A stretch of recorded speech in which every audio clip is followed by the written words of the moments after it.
Hey guys, Scott here. We're going under. Whoa. Pine Barren Craftsman under subterranean, man. Under the car. We're underneath the Trans Am. All right, showing you your fuel line. New fuel line is secured all the way up along the passenger side. You got your vent line here.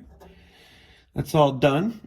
This the hanging line here. This is the air line for the shocks. We got to figure something else out there. It was just zip tied up.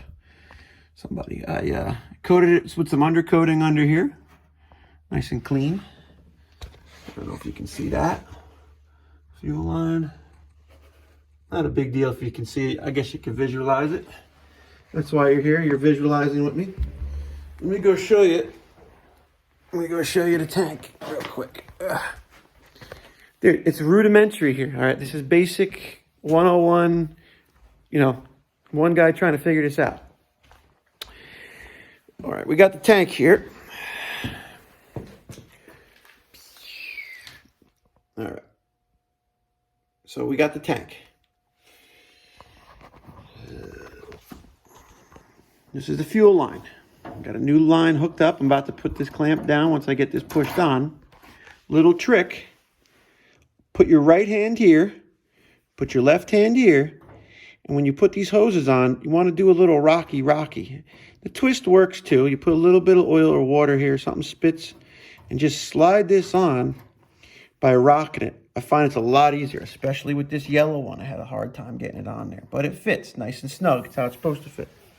This yellow line is something that I got from Napa. The guy said it's good for ethanol. It doesn't get brittle. This hose eventually will deteriorate, this rubber hose. They don't last.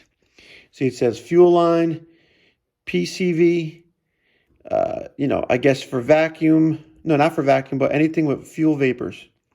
Don't get this for vacuum. Get vacuum line for vacuum. This is up to 50 PSI. Not for fuel injection systems. Made in Mexico.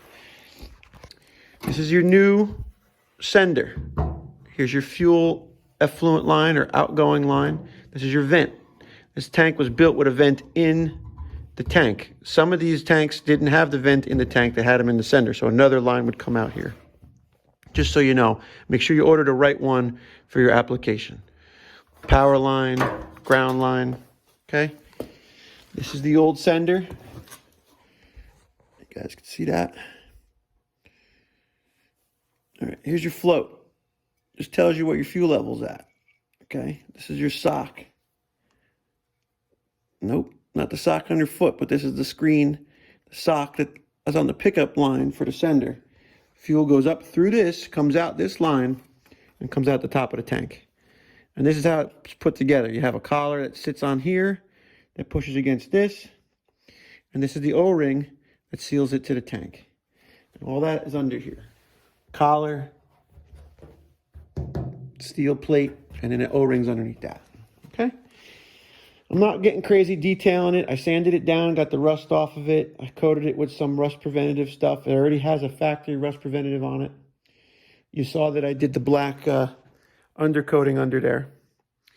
And, we got to get it running. I got to put some snow out of the way. I'm going to put it outside, shut the garage door so no fumes come up, and we're going to run it. So I like having everything running. Even if it's sitting in the garage for another 2 months, which probably will be, I need to have it in good running order. Just psychologically, I don't like having a car sit in disrepair. All right, guys, like, share, subscribe. Give me a shout. Thanks for calling, listening. Appreciate it. See ya.